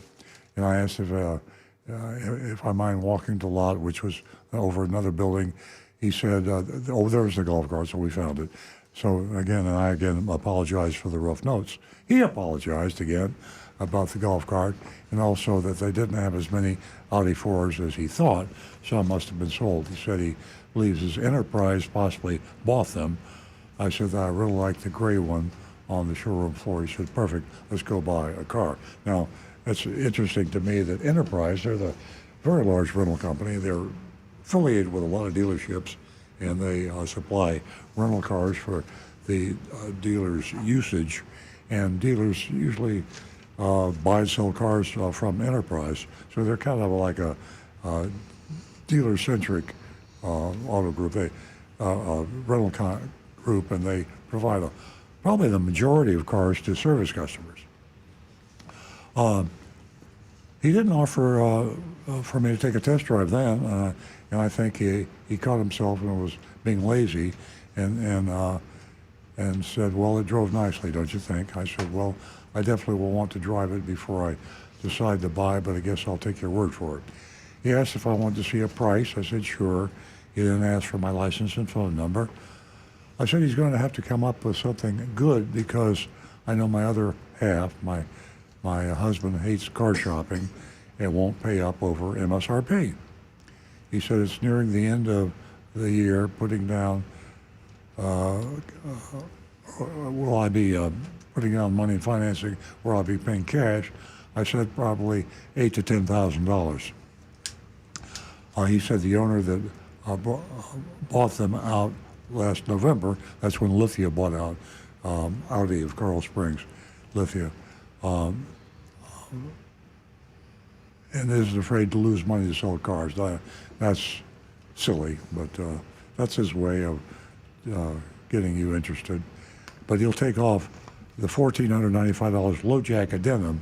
He said he will not take off the 1,495 low jack addendum, but we'll discount it. So he set the stage there for what we would see later on the buyer's order.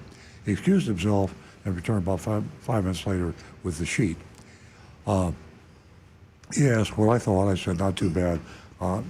We have the sheet that he referred to, and for those folks that are watching it online, YouTube or Facebook, you can see the Audi of Coral Springs sheet. And as I look at it, there are some extras here that he didn't mention in the conversation. There's a processing dock fee of $1,000 listed. Actually, it's only $999 processing dock fee. That's a hidden fee. He didn't mention it. Showed on this worksheet, and didn't have any other hidden fees. They did have the low jack, which he said would not come off, and the rest of it was accessories. We'll assume those weren't hidden accessories. And I'll hold it up here. It's probably already on your screen. And that's where we stand.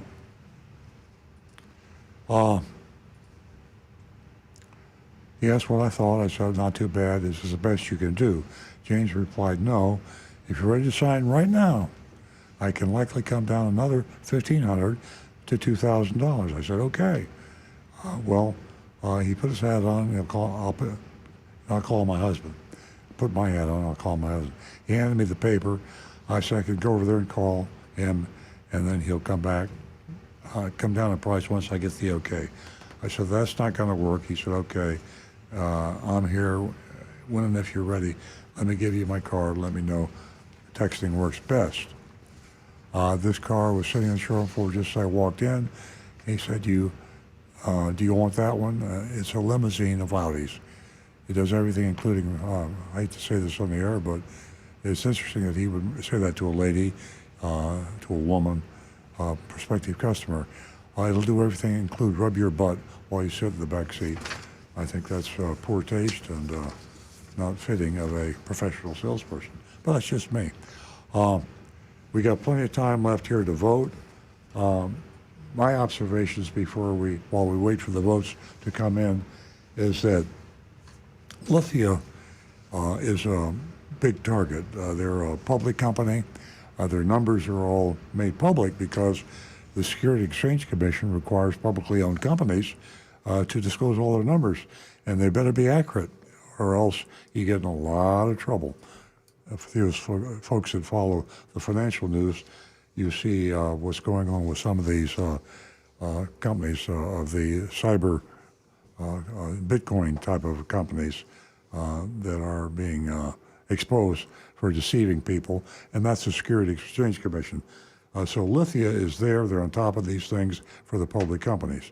I think, I'm not endorsing the public companies. I'm saying that they are more careful. The privately owned companies get away with a lot, and they do. And the public companies cannot because of their exposure. So we'll see if we have any votes in now. And Rick, how are we looking? Okay, let's see here. Paul Anderson on Facebook's giving him a D. Over here on YouTube, we have, let's see, Mark Anderson, Mark from St. Louis, B, not too bad, junk fees for the times. Kirk in West by God, Virginia, if you sign right now, even though I have junk fees and am unprofessional to you, you earn a D+. Negan 1, F for fees and rude comments. Tim Gilliland, can't get past $1,000 processing fee, C. Scott Hunter, C, they were willing to lower the fees. Brian Sedlatko, D+. Tom Steckel, I saw nitrogen on the addendum, a big red flag, C- at best. Yeah. Prayers for Stu's recovery. Mark Ryan, C-. Rocky Blockatiel, not as bad as it could get. I'll give them a C. Let's see what we have here for texting in, which, by the way, Anne-Marie sends all her best for Stu. Bob, F for Audi of Coral Springs. The person is a smart mouth. Jonathan in Wellington. Poor taste in comments is the least of their problems. Hidden fees means a poor grade for me. I'll give them a hard D. Here we go. Oh, this is Agent Sprinkle. Immediate fail for inappropriate comment. I kind of agree on that. That was a bit rude on their part. Yeah. Salesman gets an F for me. Stupid rude. For the rest of it, their fees are pretty much up there. So I'm going to say a D for the dealership, but an F for that salesman. That's just no, not right. Not in any. To me that doesn't matter. If you're walking into a buy here, pay here used car lot, you be respectful to everybody, male, female, whoever. You be respectful. Hit the nail on the head. The supplemental label, and I held this up, and I know it was projected to our Facebook and YouTube people streaming us, is an obvious effort to jack the price up, and that's what all dealers are doing now. They did take these off, as he said they would, but the nitrogen was there. Nitrogen is really an insult to a consumer's intelligence. Consumer Reports, as a matter of fact, said that nitrogen in auto tires is totally useless, worth nothing. They had wheel lock nitrogen fill. They had permaplate protection for $14.95. They took that off. The one thing they did not take off was the low jack, which they kept on there at I think a $1,495 price or something like that. So that fills in for the people that did not see what the supplemental label had. As I say, that nitrogen was taken off the price, but she had to ask for it. Agent Lightning had to ask for it. And your grade? Your grade? My grade is going to be, I'm going to give them a C minus. Okay. I think we'll go back and shop them like we always do. I think because they just bought them recently in November, I think you'll see an upgrade in the way they treat customers. We'll probably be back in the next 6 months. Okay. I think that James needs to clean his act up and, come out of that old school attitude. And very unprofessional. And the fees, well, they nauseate me.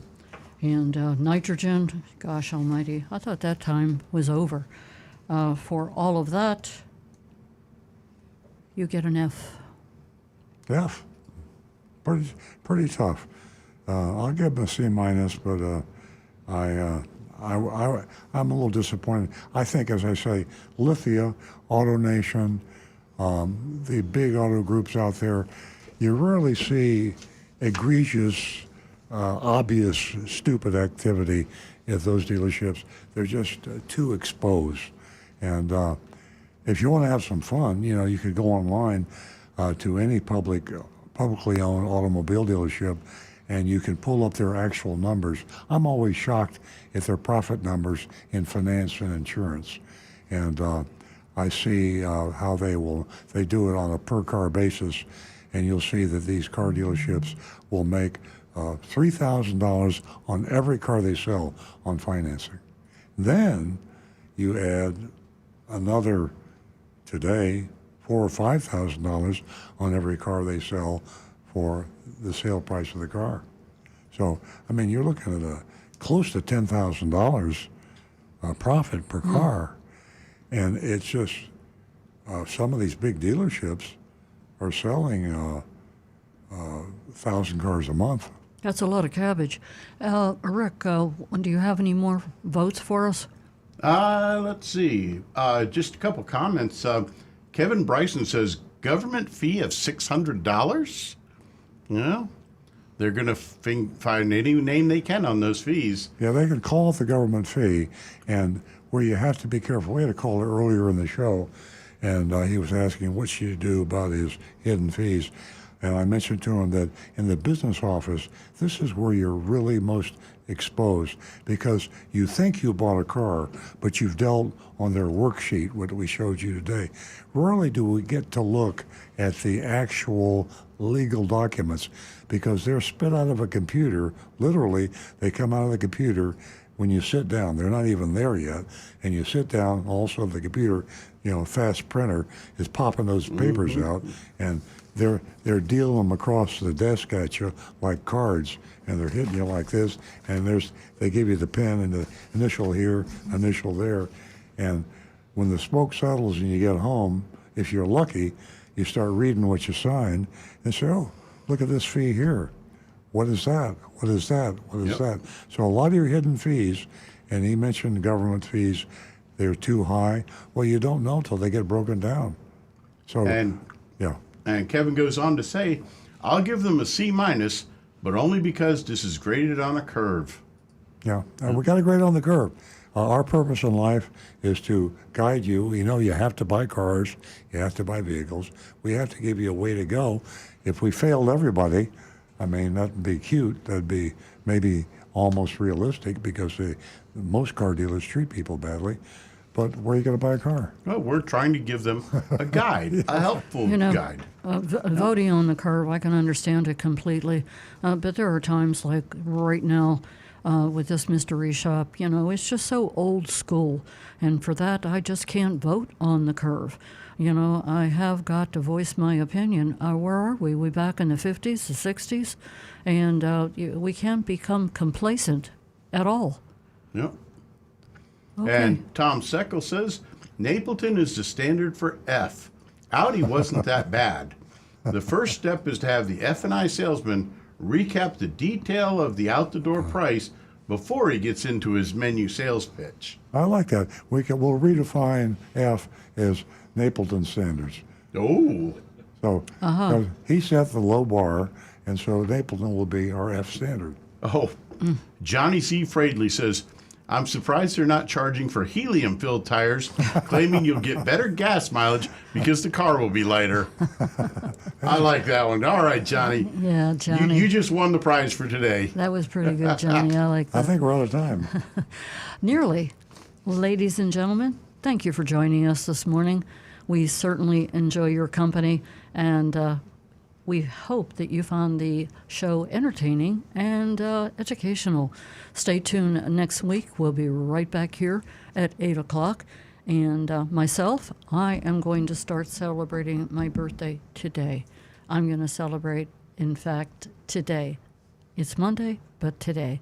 Anyway. Happy birthday. Thank you. Have a wonderful weekend, everyone. And Stu, we're thinking about you. Get better soon. Bye-bye, everyone.